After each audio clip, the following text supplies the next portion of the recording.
Welcome, dear listener. Tonight, I invite you to leave behind the noise of the day and step into a world of calm, where old tales flow like gentle rivers through the night. You're safe here, embraced by stillness. As you listen, I would love for you to share in the comments where you're joining from and what time it is for you right now. Together, across different places and hours, we form one quiet circle of dreamers. And now, allow me to guide you into rest, with a story born long ago on the banks of the Vistula River in the ancient city of Krakow. But before we begin, let us prepare your body and mind for deep relaxation. Take a moment to settle in. Find a position where you feel completely comfortable, perhaps lying down in bed or reclining softly in a chair. Let your shoulders drop, let your jaw unclench, and allow your hands to rest loosely at your sides. If you enjoy soft light, keep a warm lamp glowing or let a candle flicker nearby. If you prefer the embrace of darkness, let the room fall into silence and shadow. Notice how your body feels heavier, your thoughts quieter, your heart calmer. You're safe, you're peaceful, and you're ready for tonight's story. Long, long ago, when kings still ruled from stone castles and forests whispered with old secrets, there was a city that grew proudly on the banks of the Vistula River. Its name was Krakow, and it was known for its beauty and its strength. At the top of a high hill, the castle of Wawel rose above the water, its towers and walls shining in the morning light. Merchants filled the marketplace with cloth, spices and honey. Children ran through cobbled streets, chasing each other between wooden stalls, and the bells of churches echoed across the valley, calling people to prayer. Life was full, and the city thrived. But beneath this bright picture, in the shadows of a cave at the foot of the hill, something dark and fearsome stirred. For in those days the people of Krakow lived with a terror that no soldier could defeat, and no wall could keep away: a dragon, the smoke of Wawel. It is said that the dragon's body was larger than any horse. Its scales gleamed like iron, and its eyes burned like coals in the night. When it roared, the sound rolled across the valley like thunder, and when it breathed, flames leapt from its mouth, scorching the grass and blackening the sky. At first the people tried to live in peace with it, offering sheep and goats at the entrance of its cave, but hunger knows no limits, and soon the beast demanded more. Livestock vanished from the fields, homes were burned, and farmers found their herds reduced to ash. Mothers pulled their children inside at dusk, fathers prayed for safety, and the king himself grew weary with worry. The dragon was not just a monster in a story. It was a shadow that touched every meal, every night's sleep, every dream of the city. To live in Krakow, then, was to live with fear. The king, wise but troubled, sought to protect his people. He called for the bravest knights in the land, offering treasures and even the hand of his daughter in marriage to whoever could defeat the beast. Warriors from distant lands came, armoured in steel, armed with swords and lances. Songs were sung of their courage as they marched through the city gates, banners waving in the wind. The people prayed for their success, waiting through sleepless nights for good news. But none returned. The dragon's cave swallowed them all, their weapons shattered, their bodies never seen again. Hope began to wither, like crops in a dry summer. The people spoke more quietly. Laughter faded from the markets, and even the bells of Krakow seemed less bright. The city lived, but its heart was heavy. Still, the king did not give up, for he believed that somewhere, somehow, an answer would come. As weeks turned into months, the people of Krakow carried their fear like a heavy cloak. Farmers rose early to tend the fields, but kept one wary eye toward the hill. Mothers drew water from the river while glancing at the mouth of the cave, half expecting flames to appear at any moment. Children, once playful and loud, whispered instead of laughing, their games muted by dread. The dragon had become more than a beast. It was a shadow woven into daily life, a constant reminder of danger. Even on bright mornings, when the sun rose over the Vistula and painted the rooftops in gold, an unease lingered, for the smoke that drifted lazily from the cave was a warning that the monster still lived, still watched, still hungered. In the castle, the king's council debated endlessly. Some urged the king to send for armies from distant allies, to raise battalions of soldiers and archers to march on the dragon's lair. Others argued for more offerings, livestock, grain, even gold, to satisfy the beast. But none of these ideas felt true, for all had been tried in some form, and all had failed. The king himself, weary and sorrowful, would look out across his city from the high walls of Wawel, watching smoke curl into the sky, and whisper, "How long can my people endure this?" Each failed attempt deepened the despair, and each day without hope chipped away at the city spirit. The bells rang still, but their chimes felt hollow, echoing into streets where smiles had vanished. The dragon was winning not only in strength, but in the hearts of men. And then came Scuba, a shoemaker's apprentice. He was not tall or strong like the knights who had marched to their doom, nor did he wear armour that shone in the sun. His hands were calloused from stitching leather, his clothes plain and patched. Yet his eyes carried a quiet brightness, the look of someone who noticed details others ignored. Scuba had watched as the bravest failed, and he wondered if perhaps bravery alone was not enough. He believed that cleverness could succeed where swords had broken. So, while the city despaired, Scuba worked in silence. He took a lamb, soft and white, and carefully filled it with a strange mixture, sulphur, tar, and other foul-smelling things that burned not with flame but with poison.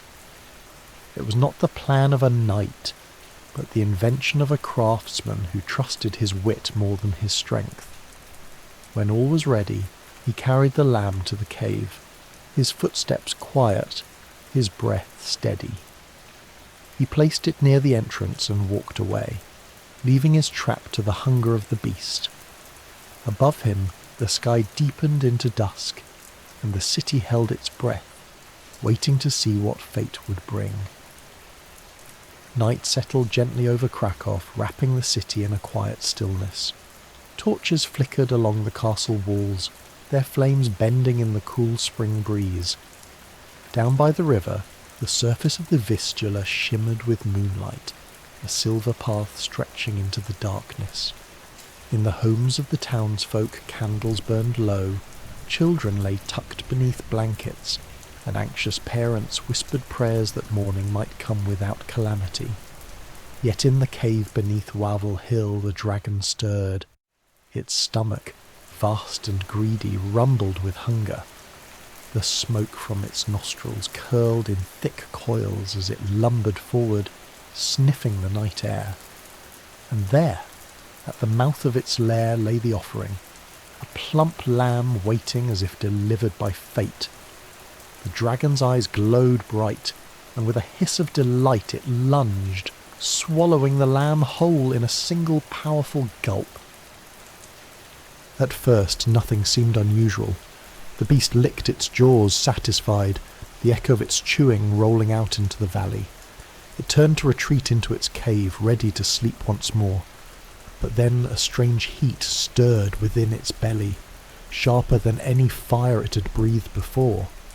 The heat grew quickly, searing and twisting inside. The dragon roared, a sound that shook the stones of the castle above and rattled the windows of homes below. It stumbled from the cave, its claws scraping the earth, its wings thrashing in sudden agony. The night, once calm, was shattered by its cries. People woke in terror, rushing to their doors, peering out to see the monster they had feared now writhing before their eyes. Flames burst from its mouth, not in power but in pain, and the ground trembled beneath its heavy steps. Driven mad by the burning within, the dragon raced to the river. Its massive body crashed through the underbrush, scattering trees and stones in its path. When it reached the banks of the Vistula, it plunged its head into the water, drinking with desperate fury. The surface rippled violently as the beast swallowed mouthful after mouthful, the river itself shrinking under its thirst. Onlookers stood frozen, torn between awe and fear, as the dragon gulped and gulped, its sides swelling, its eyes bulging. But no amount of water could quench the fire within.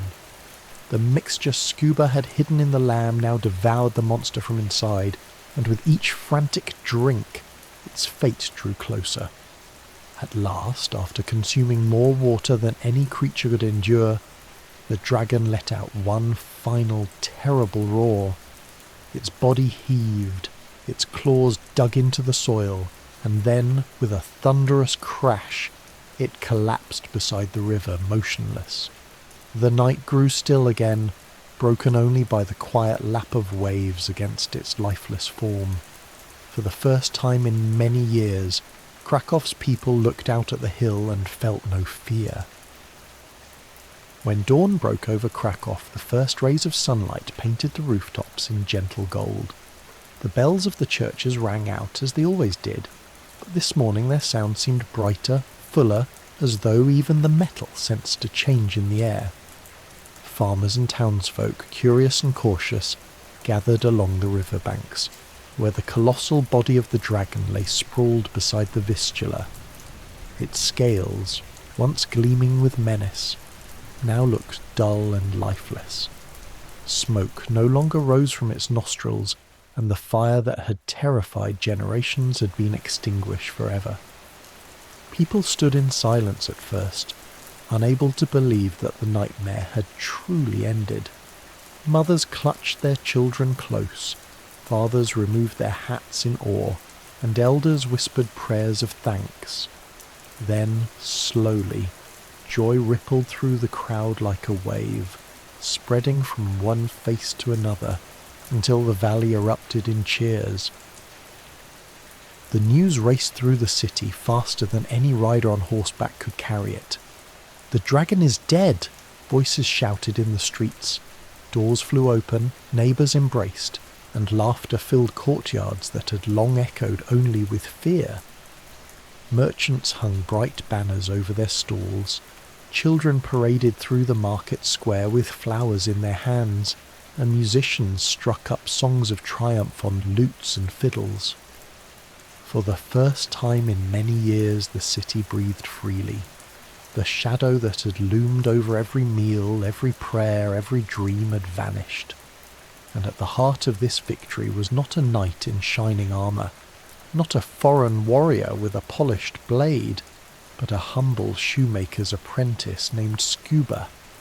His cleverness had succeeded where strength had failed, and his name was carried on every tongue, praised in every corner of the city. In the halls of Wawel Castle, the king himself listened as the news spread, and his heart lifted with relief. He ordered great feast to be prepared, with table overflowing with bread, roasted meats, sweet honey, and jugs of golden mead. Scuba was summoned before the throne, his simple clothes a sharp contrast to the marble floors and gilded banners of the court.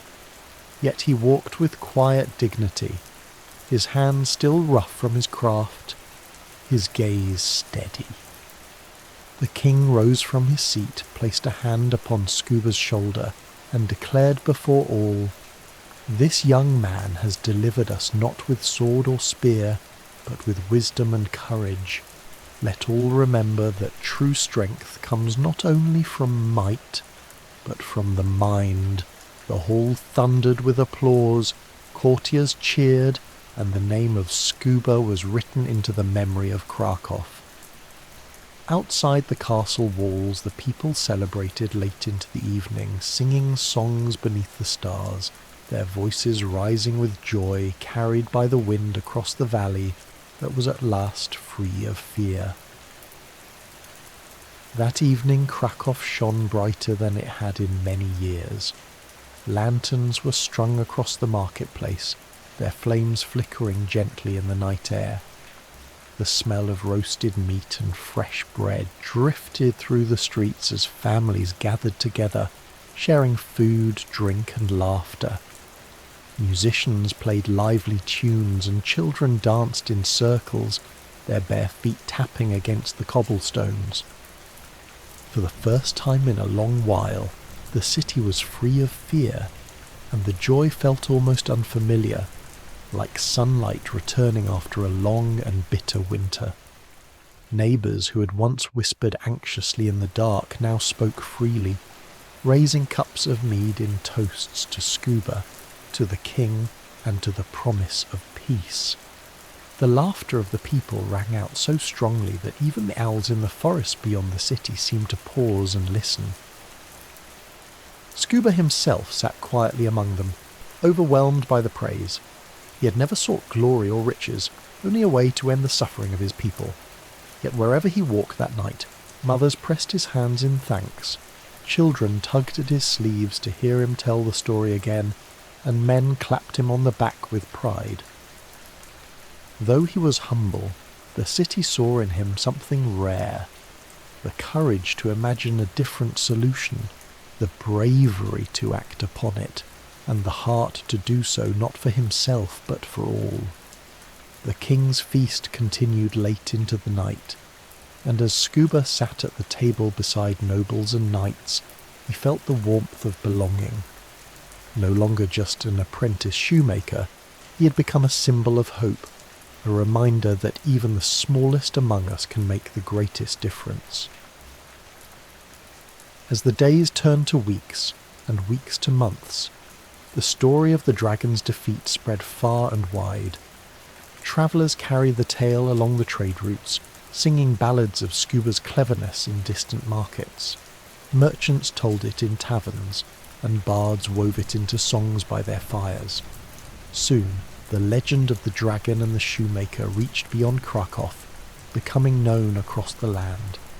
Yet within the city itself, the cave beneath Wawel Hill remained as a silent reminder.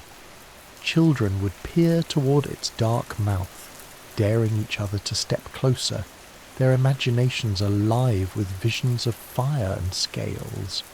Elders would shake their heads and remind them of the courage it took to stand against such fear. The dragon was gone, but the story lived on, etched into memory, shaping the city's spirit for generations. And on quiet nights, when the Vistula flowed softly under the stars, people whispered that the ground still remembered the roar of the beast and the silence that followed when it was gone forever. In the years that followed, Krakow blossomed in peace.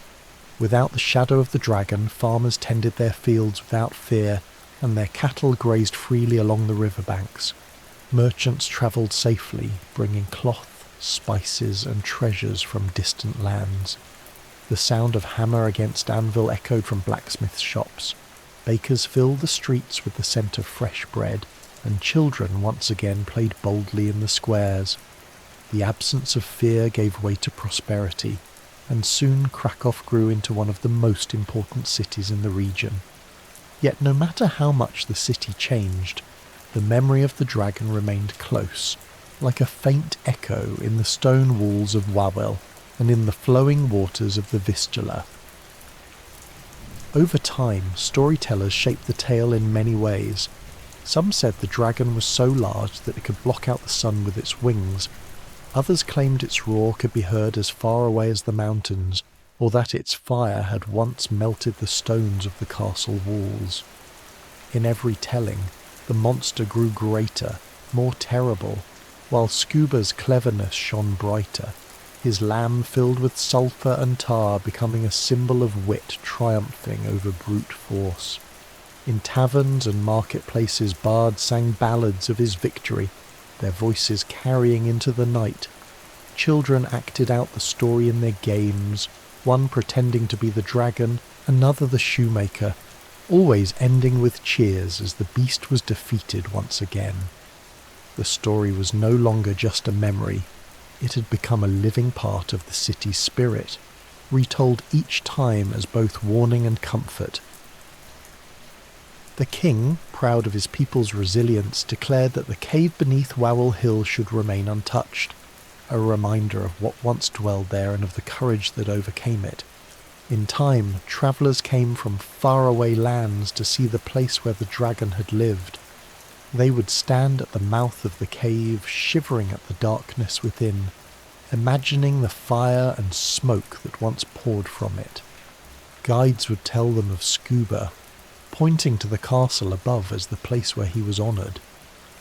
And as night fell, lanterns along the river cast a golden glow upon the water, and the people of Krakow would look to the cave not with fear, but with a quiet pride.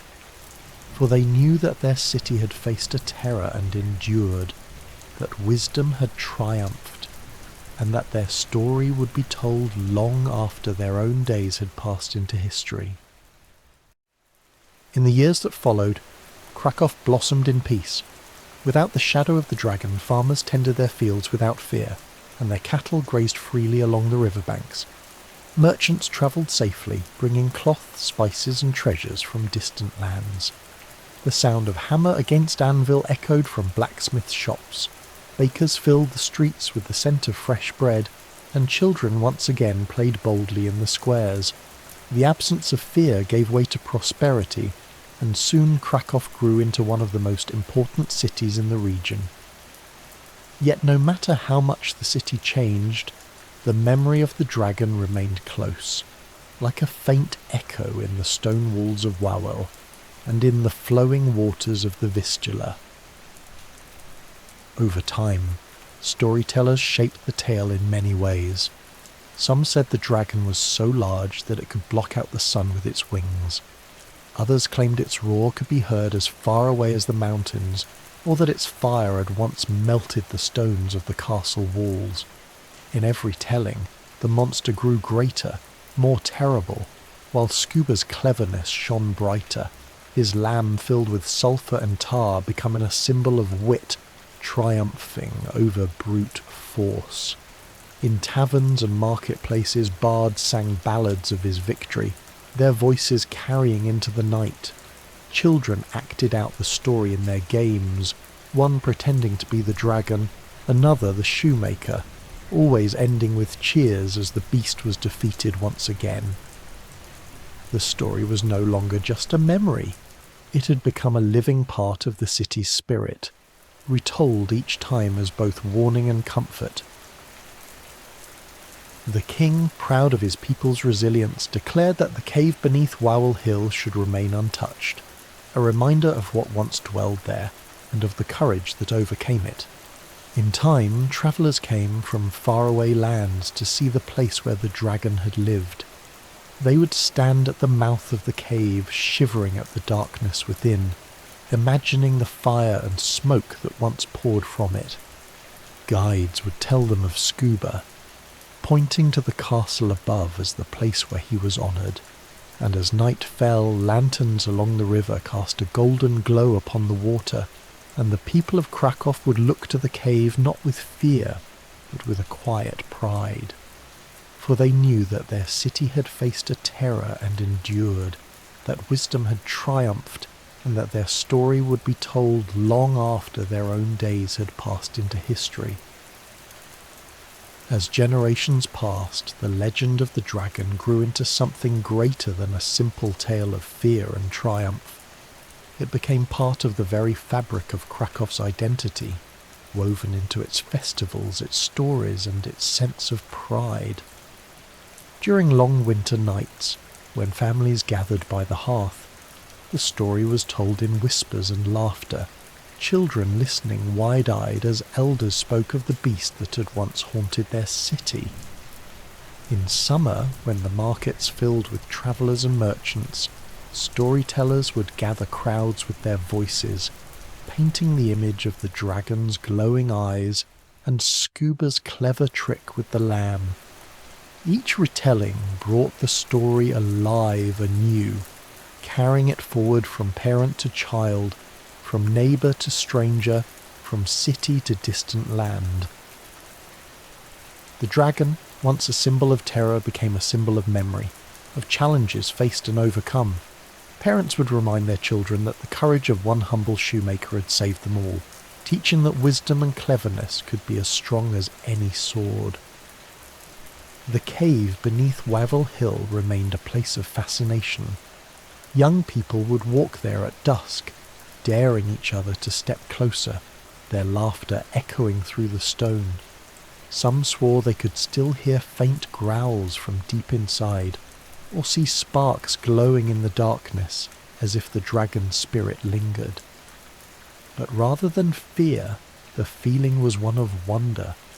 The story gave the cave life, and the cave gave the story roots. Even kings who came after remembered the tale with reverence. They ordered that plays be performed in the city squares, reenacting the slaying of the beast.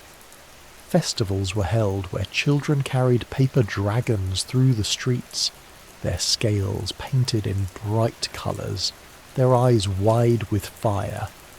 Songs were sung of Krakow's triumph, with verses praising Scuba's cleverness and the courage of a people who had endured so much. And as the years turned into centuries, the dragon became more than a monster of the past. It became a guardian of memory, a symbol that Krakow was not just a place of stone and river, but of resilience, imagination, and spirit.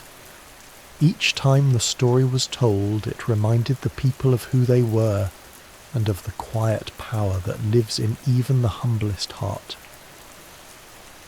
In time, the legend of the dragon travelled far beyond the walls of Krakow. Merchants who came to trade in the city carried the tale with them, telling it in taverns and along dusty roads. Minstrels wove it into their ballads, singing in distant towns of the mighty beast that had once terrorised the people by the Vistula. Pilgrims whispered it to one another as they journeyed across the land, adding their own flourishes, until the story became a tapestry of voices, embroidered with imagination and wonder. Soon the Dragon of Wawel was known not just in Poland, but in the courts of kings and the hearths of peasants across Europe. Everywhere it was told, listeners leaned in, their eyes wide as they pictured the cave, the flames, and the quiet shoemaker who'd outwitted the terror with nothing more than wit and courage. Foreign travellers who came to Krakow sought out the dragon's cave as if it were a holy site. They would walk the cobbled streets, pass through the bustling market square, and make their way down to the riverbank where the dark mouth of the cavern yawned open. Standing at its entrance, they would shiver, not from cold, but from the weight of the story that lived in the stone. Some would dare to step inside, their footsteps echoing in the silence, imagining the glowing eyes that once burned there. Guides told the tale with practised rhythm, pointing to the castle on the hill where the king had reigned, and to the waters of the Vistula where the dragon had met its end. To many, it seemed almost impossible that such a story could belong to one place, and yet there it was, etched into the very earth of Krakow, as real as the stones beneath their feet. Over the centuries, the legend grew into something more than a tale. It became a bridge, connecting people across lands and generations. A farmer in one country might tell it to his children by firelight, while a scholar in another would write it into books, preserving it for ages to come. The story carried with it not just the thrill of danger and the triumph of cleverness, but also the essence of Krakow itself, its resilience, its imagination, and its spirit of survival. Each telling, whether in a crowded tavern or a quiet chamber, was like a lantern passed from hand to hand, lighting the way through time. And so, the Dragon of Wawel, though long gone, lived on, alive in memory, in song, and in the hearts of all who dreamed of a world where wit and courage could conquer even the fiercest of beasts. As the centuries moved forward, the story of the Wawel dragon adapted to each new age, reshaped by the voices that told it. In the Middle Ages, monks wrote it carefully onto parchment, their quills scratching by candlelight. They added moral lessons to the tale, using the dragon as a symbol of sin and scuba as an image of faith and humility. For them, the story was not only entertainment, but also a reminder that darkness, no matter how powerful, could always be overcome by virtue. In taverns of the same era, however, the tale was told more boisterously, with tankards of ale in hand and laughter spilling into the night. There, the dragon was exaggerated into a monster the size of a mountain, while Scuba became a trickster whose cleverness delighted common folk weary of hardship. The same story, yet with a different flavour, shaped to fit the mood of the people. During the Renaissance, when art and learning flourished, the dragon appeared in paintings, woodcuts and tapestries. Artists depicted the beast with curling scales and fiery breath, often placing Wawel Castle proudly in the background. Scholars debated its origins, wondering whether it was born from myth, history or imagination. To some, it was a memory of real creatures once feared in the wilderness. To others, it was a fable meant to teach resilience. The shoemaker's lamb, stuffed with sulphur and tar, was retold as a marvel of human ingenuity, admired as much as the inventions of great minds of the time. In this era, the legend was less about terror and more about creativity, the ability to find answers where none seemed possible. It was proof that imagination itself could be a weapon as powerful as any sword. Later, in the modern age, the dragon became a symbol not of fear, but of pride. As Krakow grew into a city of culture and learning, the story was embraced as part of its heritage. Tourists walked the same streets where once the king's knights had marched, buying small figurines of the dragon as souvenirs to carry home. Writers placed the tale into books of folklore, preserving it in libraries across the world. Teachers told it to children in classrooms, their voices softening as they described the shoemaker's courage. And each time it was told, whether as history, legend, or fable, the message remained the same, that courage and cleverness live in unexpected places, and that even the smallest of us can face down giants. The dragon that once brought fear had become a reminder of resilience, an emblem carried proudly into each new generation. And so, as the story of the dragon stretched across the centuries, it ceased to be only about fear or even victory. It became a reminder that every place carries within it not just its stones and rivers, but also its stories. For Krakow, the dragon was not a scar, but a thread woven into the tapestry of its identity. Travellers who arrived in the city marvelled at its architecture, its bustling squares, and its proud castle, but sooner or later someone would whisper the tale of the beast that once lived beneath the hill. Children listening with wide eyes would fall asleep, imagining flames dancing against the night sky, soothed by the knowledge that the monster was defeated, that danger had passed, and that cleverness had triumphed. In this way, the dragon, though gone, continued to watch over the city, not as a threat but as a guardian of memory, reminding each new generation of the strength found in courage and imagination. Today, when you walk through Krakow, the legend is still alive. Near the castle, by the banks of the Vistula, The cave known as the Dragon's Den remains open to visitors. Guides tell the story in many languages, their words echoing softly against the stone walls. Outside, in the square, a bronze statue of the dragon stands proudly, and from its mouth bursts real fire, a playful echo of the terror that once haunted the city. Children laugh and point, their eyes wide with wonder, while parents smile knowing that what was once a tale of fear has become a source of joy. In shops, tiny dragon figurines line the shelves, painted green or gold, carried home by visitors as a piece of the legend. The dragon lives on in every corner of Krakow, a symbol of both its past and its present, blending history with imagination in a way that feels timeless. And now, as our story draws to a close, let your mind rest on the quiet image of the city by the river. Imagine the towers of Wawel rising above the water, the sound of bells drifting softly through the air, and the gentle flow of the Vistula beneath the stars. The dragon is gone, the people are safe, and the night is calm. You too are safe. You too can rest, knowing that cleverness and courage will always shine through the darkness. Close your eyes, let the weight of your body sink into stillness, and drift gently towards sleep. May this story bring you calm wherever you are.